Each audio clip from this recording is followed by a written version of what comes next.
Maybe I should call you Laser Eyes, Tom Lee. You still got those in your Twitter profile. So tell us, has your long-term thesis on cryptocurrencies, has that changed over the last few weeks? Where are you?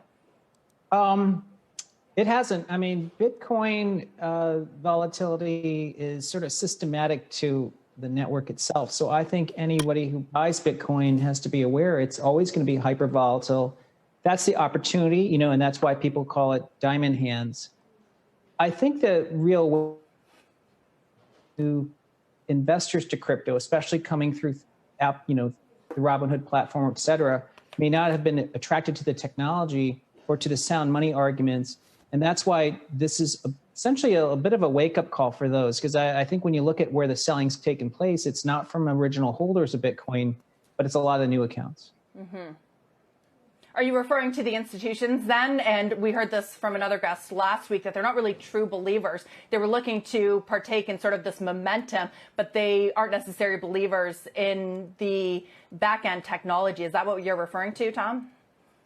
Yeah, and institution casts a really wide net, because there's family offices and there's hedge funds and CTAs and there's machines, especially now that there's liquid futures.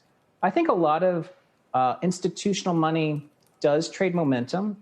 They've got stops, and they also arbitrage liquidity. So I think if I was a machine, what I would have taken advantage of is the amount of leverage there was in the retail accounts and the amount of either volatility you need to create or downside pressure to actually create liquidation. So, I mean, I think machines were playing it on the short side, on the institutional side. A lot of them covered, and I think that's why crypto is levitating this week.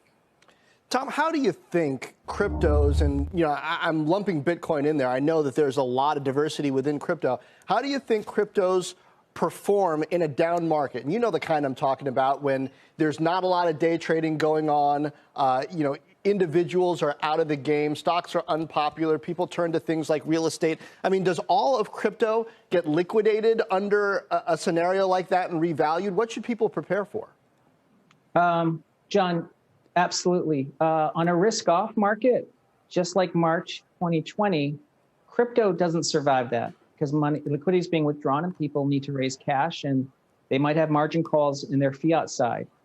But that doesn't make crypto unattractive.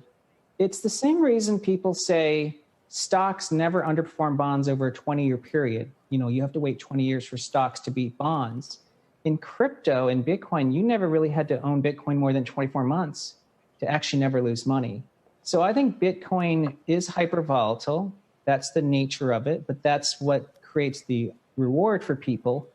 And again, even though Bitcoin is in the penalty box now, I still think it can exit the year over 100,000.